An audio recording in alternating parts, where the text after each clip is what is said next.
बनी है ना हमारी चाउमीन एकदम चटपटी खिली खिली मजेदार, एकदम ठेले वाले की तरह।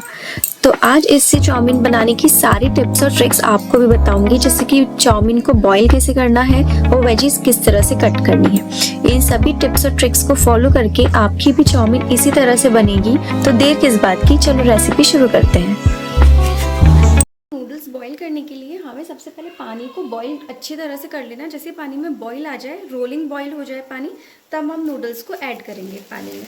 अब देखिए जैसे यहाँ पे पानी अब रोलिंग बॉईल पर आ चुका है, तो सबसे पहले मैं इसमें 1 चम्मच नमक ऐड कर दूँगी और थोड़ा सा ऑयल ऐड करूँगी, 1 चम्मच के करीब।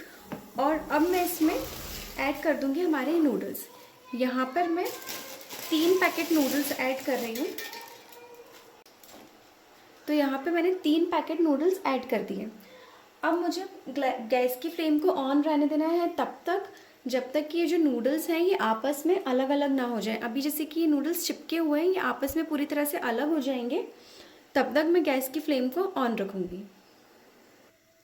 तो अब आप देख सकते हैं कि नूडल्स जो है आपस में अलग अलग हो चुके हैं। अब ये चिपके हुए नहीं है, ये देखिए ये अलग अलग हो गए। तो इसी पॉइंट पे मैं गैस का फ्लेम ऑफ कर दूँगी और इसको कवर कर दूँगी एक प्लेट से। अब मुझे इसे 2 से ढाई मिनट तक इसी तरह से इसको कवर रहने देना है, और ये कवर रहते ही बॉइल वाटर में अंदर अपने आप ही पक जाएगा। तो 2 मिनट के बाद में मैंने इसका ढक्कन हटाकर देखा, तो ये देख सकते हैं आप कि नूडल्स हमारे अच्छे से पक चुके हैं।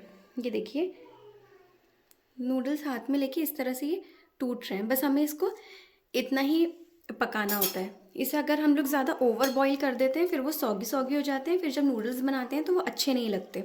या फिर हम इसे कई बार बहुत कम बॉईल करते हैं तो फिर वो कच्चे रह जाते हैं, तब भी नूडल्स अच्छे नहीं लगते। तो नूडल्स को बॉईल करने का यही सही तरीका होता है। तो ये आप देख सकते हैं कि नूडल्स अच्छे से पक चुके हैं, आपस में अलग भी हो चुके हैं।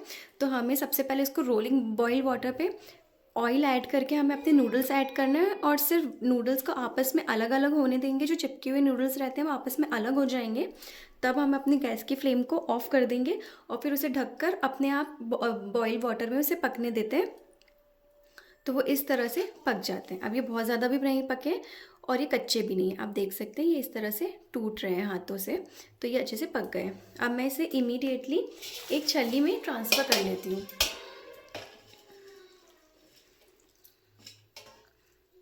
मैं अपने सारे नूडल्स को छलनी में ट्रांसफ़र कर लूँगी। And now you can see मैंने इनको पूरा एक छलनी में ट्रांसफ़र कर लिया है, और ये काफ़ी खुले खुले हैं, और ये इसी तरह से खुले खुले रहें उसके लिए मैं क्या करूँगी, इसको छलनी में ट्रांसफ़र करने की इमीडिएटली बाद में इसमें थोड़ा सा ठंडा पानी ऐड करूँगी ऊपर से। इन्हें ठंडे पानी से हमें अच्छे से रिंस कर लेना है, ताकि इनमें आफ्टर कुकिंग ना हो, क्योंकि नूडल्स में जो है आफ्टर कुकिंग बहुत होती है। पानी से हम निकाल लेते हैं, उसके बाद भी ये कुक होते रहते हैं। तो इसीलिए हमें इसमें ठंडा पानी ऐड करना ज़रूरी है। इसमें ठंडा पानी ऐड कर लेंगे ताकि थोड़े ठंडे पड़ जाएं, तो ये कुक नहीं होंगे। और इसे अच्छे से इसी तरह से 2-3 बार पानी डाल के और इसको रिंस कर लेना है पानी से। अब देखिए इसमें मैंने दो बार अच्छे से पानी डाला और इसको रिंस कर लिया। अब मैं इसमें थोड़ा सा ऑयल भी ऐड कर दूँगी, ताकि हमारे नूडल्स आपस में चिपके नहीं। क्योंकि कई बार क्या होता है कि हम लोग नूडल्स को छलनी में निकाल लेते हैं और उसको इसी तरह से छोड़ देते हैं, तो जो नूडल्स है वो आपस में चिपक जाते हैं, तो नूडल्स अच्छी नहीं बनती। इसीलिए इसको पानी से थोड़ा सा रिंस करें और उसके बाद में इसमें थोड़ा सा ऑयल ऐड करके और इसको आपस में ऐसे चला लेंगे। अब इससे क्या होगा कि इसमें ये और ज़्यादा पकेंगे भी नहीं, और इसमें ऑयल ऐड कर दिया है तो ये ठंडे होने के बाद भी चिपकेंगे नहीं। देखिए मैंने इसको अच्छी तरह से ऑयल लगा के मिक्स कर लिया है। तो अब हमारे नूडल्स पूरी तरह से बॉईल है और रेडी है। नूडल्स बनाने के लिए हमें वेजिटेबल्स किस तरह के कट करने हैं वो देख लेते हैं। तो वेजिटेबल्स हमें जनरली थोड़े पतले और लंबे लंबे कट करने होते हैं, जिसको हम जूलियंस कहते हैं। जैसे कि ये शिमला मिर्च है, मैंने इसको एकदम पतला और लंबा कट किया है। तो इसी तरह से हमें अपने सारे वेजिटेबल्स भी कट करने हैं। जैसे कि ये अनियंस है, इनको भी मैंने पतला पतला और लंबा लंबा ही कट किया है। तो इसी तरह से नूडल्स के लिए वेजिटेबल्स कुक किए जाते हैं। ये कैरेट है, और कैबेज भी मैंने लंबी लंबी और पतली पतली कट की है। और यहाँ पर मैंने ले लिया है थोड़े से जिंजर, गार्लिक और ग्रीन चिलीज, उसको मैंने बारीक बारीक चॉप कर लिया है। और मैंने थोड़ी से गर्म पानी में ये रेड चिलीज़ को भिगो कर रख दिया था। अब मैं इनको पीस के एक पेस्ट बना लूँगी, इसको भी मैं अपने नूडल्स में ऐड करूँगी। तो अब हम बना लेते हैं नूडल्स। तो नूडल्स बनाते हैं, बेसिकली नूडल्स तो हॉक में बनाया जाता है, जो चाइनीज़ कढ़ाई होती है। बट अभी मेरे पास वो अवेलेबल नहीं था, तो मैंने यहाँ पे लोहे की कढ़ाई ले ली है। लोहे की कढ़ाई या जो भी कढ़ाई आप लें तो वो ऐसी हो जिसका जो बेस है वो थोड़ा पतला हो, ताकि वो जल्दी से गर्म हो जाए। अब हमारी जो कढ़ाई है वो हम उसे हाई फ्लेम पे तेज़ गरम कर लेंगे। जब वो बहुत अच्छे से गरम हो जाएगी तब मैं उसमें ऐड करूँगी ऑयल। अब जैसे मेरी कढ़ाई से यहाँ पे धुआं निकलने लगा है, तो ये अच्छे से गर्म हो गई है। अब इसी स्टेज पे मैं यहाँ पे ऑयल ऐड करूँगी। अब मैंने इधर पे ऑयल ऐड किया। अब मैं इसमें डाल दूँगी हमारे ये चॉप किए हुए जिंजर, गार्लिक और ग्रीन चिली। यहाँ पर अब मैंने ऐड कर दिया है यहाँ पे हमारे अनियंस, कैप्सिकम, कैरेट और ये कैबेज, ये सबको मैंने एक साथ में ऐड कर दिया। अगर आप चाहें तो इन सारे वेजिटेबल्स की क्वांटिटी आप थोड़ी कम कर सकते हैं। मैंने यहाँ पे थोड़ी ज़्यादा अमाउंट में लिया है।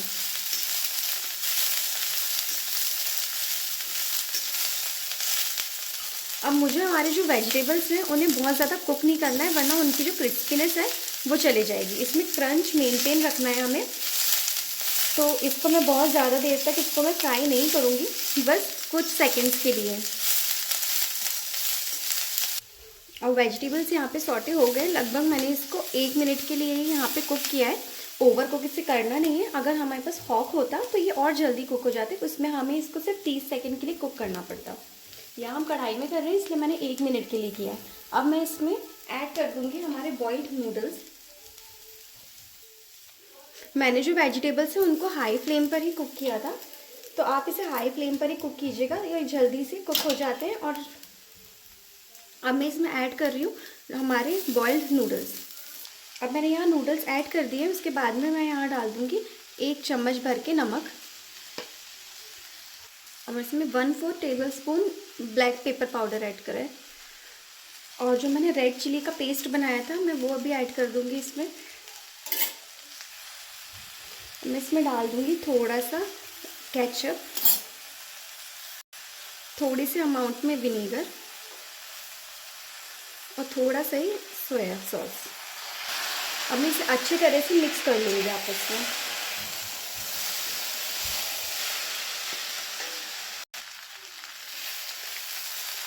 अभी अच्छे से मिक्स हो गई है और आप देख सकते हैं कि ये जो रोड साइड पे ठेले वगैरह पे जो नूडल्स मिलता है, चाउमीन मिलता है, ये बिल्कुल वैसा ही लग रहा है और इसकी खुशबू भी उसी तरह से आ रही है, ट्रस्ट मी। तो अब हमारी नूडल्स बनके रेडी हो चुकी है। तो नूडल्स हमारी गर्मा गर्म सर्व करने के लिए रेडी है। आप देख सकते हैं नूडल्स बहुत ही यम्मी दिख रही है और यम्मी लग भी रही है खाने में। इसकी खुशबू भी बिल्कुल वैसी ही आ रही है जिससे रोड साइड के ठेले वगैरह पे हम लोग खाने जाते हैं। ये नूडल्स बहुत अच्छी बनी है, बस आपको ध्यान रखना है कि हमें नूडल्स को किस तरह से बॉईल करना है और वेजिटेबल्स नूडल्स के लिए कैसे कट होने चाहिए। बस हमें इन चीज़ों का ध्यान रखना है, तो हमारी नूडल्स भी बिल्कुल उसी तरह से बनेगी। और अगर आपको भी ये रेसिपी अच्छी लगी है तो मेरे इस वीडियो को लाइक कीजिएगा और मेरे चैनल को सब्सक्राइब कीजिएगा इसी तरह की और रेसिपीज़ देखने के लिए। Till then bye bye.